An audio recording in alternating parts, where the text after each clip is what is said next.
नमस्कार, मैं राजीव तिवारी स्वागत करता हूं आप सभी का अपने चैनल पे। आज मैं मौजूद हूं लाल किले के सामने और 2024 का सर्वे आपको दिखाऊंगा, जनता से सीधे बातचीत आपको दिखाऊंगा और जानूंगा कौन प्रधानमंत्री बन रहा है। क्या गठबंधन इस बार आ रहा है या मोदी जी तीसरी बार प्रधानमंत्री बन के सामने आ रहे हैं। तो भाई साहब, सबसे पहले अपना नाम बताइए। हनीश सिसोदिया। हनीश सिसोदिया। हनीश सिसोदिया, कहाँ से हनी जी? मैं वैसे बेसिकली उत्तराखंड देहरादून से हूँ। अच्छा जी। आप इतनी बढ़िया जगह से हैं, उत्तराखंड जिसको देवभूमि भी कहा जाता है। क्या लग रहा है 2024 का क्या सर्वे घूम के आ रहा है? युवा हैं आप, राहुल गांधी भी युवा हैं, क्या राहुल गांधी दिख रहे हैं? राहुल गांधी पहली बात युवा कहाँ से, 50 साल का कोई युवा होता है क्या? भाई उनके पार्टी के सब लोग बोलते हैं, राहुल गांधी खुद बोलते हैं अभी मैं युवा हूँ। अरे अभी क्या उम्र हुई है? 53 साल की उम्र हुई है। पार्टी के तो उनके चमचे हैं, वो तो बोलेंगे उनको युवा। युवा तो हम जैसे होते हैं, 25 साल का तो युवा तो मैं हुआ ना। वो तो 50 साल के बुजुर्ग घोषित हो जाते हैं। तो मतलब युवा नहीं रहे आप, मतलब युवाओं को नहीं बताते हैं। पूरी कांग्रेस पार्टी कहती है राहुल गांधी युवा हैं, राहुल गांधी खुद कहते हैं मैं युवा हूँ। कि कांग्रेस पार्टी पर्टिकुलरली उन्हीं की है, गांधी परिवार की है, तो उनको युवा बताएगी। वो गांधी परिवार के राजकुमार हैं, तो ऑब्वियस सी बात है उनको युवा बताएगी है। और रही 2024 के इलेक्शन के बाद, मुझे ऐसा लगता है पूरा यूथ नरेंद्र मोदी जी के साथ है। ये जो इनका इंडिया गठबंधन चल रहा है, मुझे लगता है कि क्योंकि हमारे देश का नाम भारत है, तो हम भारत के साथ हैं, ना कि इंडिया के साथ। भारत के साथ कब से हैं? जब से मोदी जी ने नाम बदल दिया। जैसे कांग्रेस विपक्ष आरोप लगाता है कि अब मतलब ये नाम बदलने पे तुले हुए हैं। अभी तक शहरों के नाम बदल रहे थे, अब भारत बदलने दे रहे हैं। पहले इंडिया बोलते थे, अब भारत बोल रहे हैं। शायद से आपको पता हो, जब हमारी रामायण रामचरितमानस है, जो हम रामायण है, उसमें हम बोलते हैं जम्बूद्वीपे भारतवर्षे।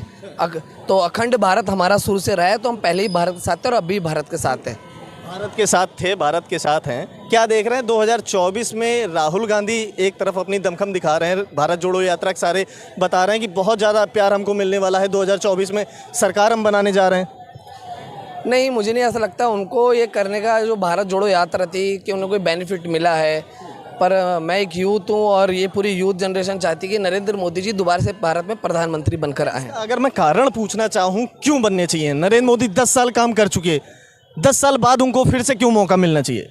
अब जो अच्छा काम कर रहा है उसको दोबारा रिपीट तो करेंगे ही ना, या फिर जो अच्छा काम कर रहा है उसको हटा देंगे? ऐसा तो नहीं होता। अगर कोई भी सरकार हो, अधिकारी हो, एक्स कोई भी हो, कोई अच्छा काम करता है तो ऑब्वियसली जनता चाहेगी और कोई भी व्यक्ति चाहे कि दोबारा से रिपीट हो क्या है वो, और हमें और अच्छी अच्छी योजनाओं का लाभ मिले। अच्छे काम में पूछे तो एक दो चार काम गिना सकते हो? देखिए, जब आज की डेट में सबसे पहले विश्व पटल पे देखिए, विश्व पटल में भारत की क्या स्थिति है।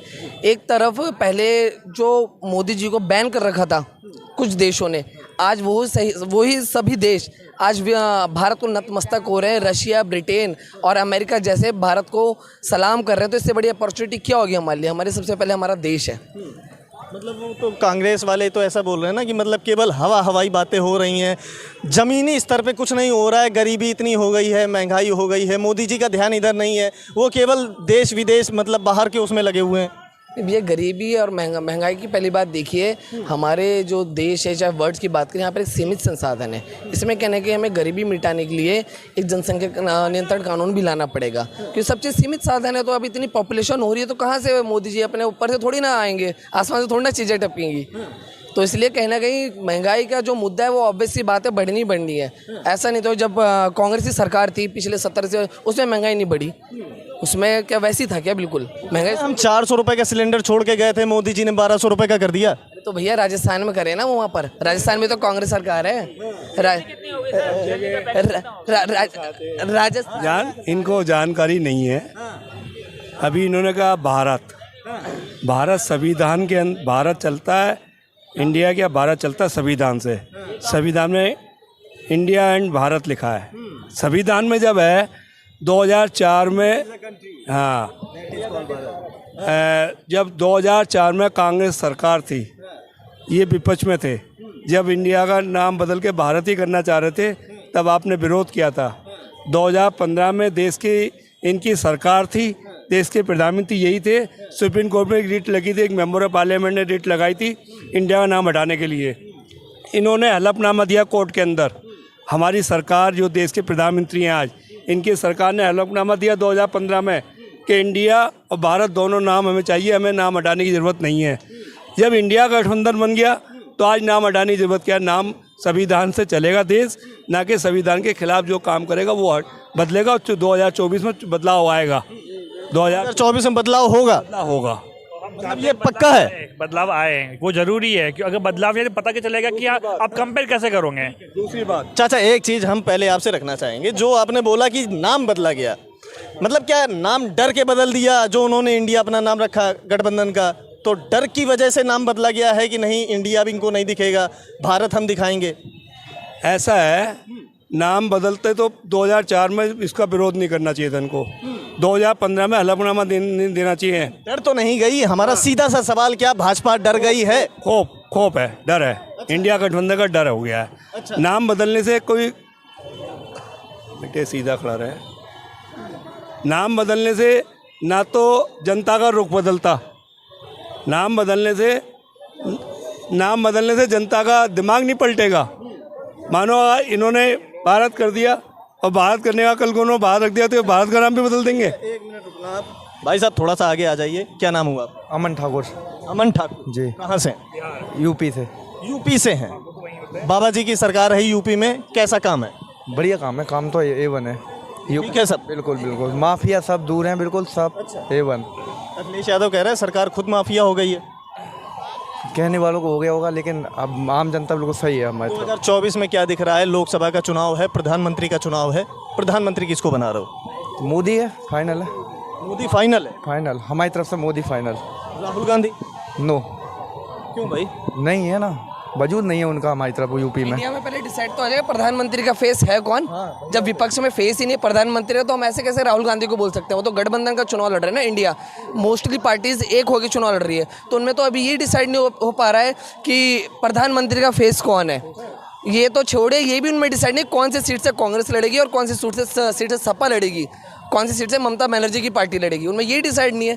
तो हम किसे प्रधानमंत्री का फेस बन सकते हैं? कोई अपोजिशन में अच्छा लीडर तो हो, तभी तो हम। अगर आप बोल रहे हैं मोदी ही क्यों, मोदी इसलिए कि विपक्ष ही नहीं है अच्छा, कोई अपोज में उनके खड़े होने लायक नहीं है, तो हम इसमें 26 लोग इकट्ठे हो गए हैं, बड़े बड़े नेता हैं। भैया मेरी बात सुनिए ना, 26 लोग हैं ना, 26 लोग में एक पर्टिकुलरली प्रधानमंत्री का फेस होगा। 26 से 26 तो प्रधानमंत्री नहीं बन सकते, एक फेस तो होना चाहिए ना जिसको लोग सोचें हाँ भाई प्रधानमंत्री का फेस है, हम इसके फेस पे इंडिया गठबंधन जो उसको वोट देंगे। अब हमें वो फेस ही नहीं पता, उनमें अभी आपसी में कलह इतना मचा हुआ है। केजरीवाल जी सीट छोड़ने के लिए तैयार नहीं, कोई सांसद की किसी को कांग्रेस वहाँ से लड़ाना नहीं चाह रहे, तो उन्हें बहुत से आपसी कलह। और इंडिया गठबंधन ज़्यादा समय तक नहीं चलने वाला, ये देखेंगे आप, चुनाव तक आते आते सब बिखर जाएंगे। और राहुल गांधी जो एक हुंकार भर रहे हैं कि इस बार मोदी जी को हम सत्ता से हटा के मानेंगे। राहुल गांधी तो यूपी में भी वो भर रहे थे, हुंकार भर रहे थे कि हम यहाँ पर बीजेपी ना दें। कहाँ जाके उनकी 2 या 3 सीटें आई हैं, वो आपने रिजल्ट देख लिया यूपी का, कैसा हाल हुआ उनके यूपी में। यूपी से भाई साहब हैं, तो भाई साहब से बात हो रही थी, 2024 में क्या लग रहा है? 2024 में जो है मोदी का ही फेस है। मोदी का फेस? बिल्कुल। मतलब मोदी क्या जरूरी है देश के लिए? 10 साल वो सेवा कर चुके हैं। फेस नहीं है ना, सामने आप बताओ कौन है सामने? फेस है, राहुल गांधी हैं, ममता बनर्जी हैं, अरविंद केजरीवाल हैं, अखिलेश यादव हैं, लालू प्रसाद यादव हैं, उनके बेटे नीतीश कुमार हैं, नीतीश कुमार। मतलब इतने सारे नेता हैं, कोई भी फेस बन सकता है। बता रहे हैं चुनाव हो जाने दो, वो अगर हमारे पक्ष में अगर वोटिंग होती है तो हम अपना प्रधानमंत्री बता देंगे। बिल्कुल सही बात है सर। चोर मसूरे क्या बोलते हैं वो लैंग्वेज, चोर मसूरे कह रहा हूँ। अभी इन्होंने कहा चोर मसेरे, भाई बहुत बड़ी अच्छी बात है। इंडिया गठबंधन बनने के बाद सारे चोर बताते हैं ये लोग। जो देश के प्रधानमंत्री अपनी रैलियों में कहते थे अजीत पवार को इतने 1000 करोड़ का घोटाला, उनके 9 मंत्री 9 विधायक जिन पे मुकदमे आज भी जांच चल रही है, उनको अपने साथ शामिल ले लिया, उप मुख्यमंत्री बना दिया, तो अब उनके घोटाले ख़त्म। मैं जब मानता शरद पवार के भतीजे अजीत पवार, हाँ शरद पवार के भतीजे हैं, जब आपने उनको अपनी पार्टी में लेके तो उनके सब कुछ ख़त्म हो गया।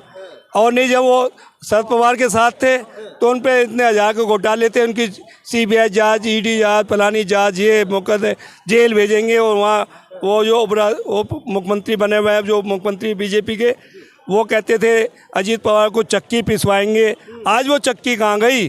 अरे जो घोटालेबाज तो तुम इकट्ठे कर रहे हो, सारे घोटालेबाज तो तुम इकट्ठे कर रहे हो, दूसरों को तुम कहते हो। पहले अपनी गिरवान में झाँक के देखो ना। अभी सेना के 4 अधिकारी शहीद हुए, देश के प्रधानमंत्री की ये औकात नहीं हुई कि 2 उंगली चला के ट्विटर अपना उनका शोक संदेश करते था। रैलियों में हाथ हिलाने के लिए हैं। उनके एक MP मेंबर ऑफ पार्लियामेंट, पूर्व सेना अध्यक्ष, परसों एक बयान देते हैं कैसी छोटी मोटी घटना होती रहती हैं। क्या मोदी जी ने उसका जवाब मांगा कि मतलब सेना का जवान मरता है तो देश के लिए अब सोच होता है, सेहत गम बनाता है, उसका पूरा देश गम बनाता है। लेकिन उनका मेंबर ऑफ पार्लियामेंट जब वो सेना के अध्यक्ष थे, एक जवान शहीद होता था तो उस पर चर्चा करते थे वो, जब वो मेंबर उस पार्टी। क्या मतलब चाचा एक मिनट थोड़ा आराम से बात कीजिए, क्या मतलब देश सही से चल नहीं पा रहा है क्या? ये तो मीडिया को भी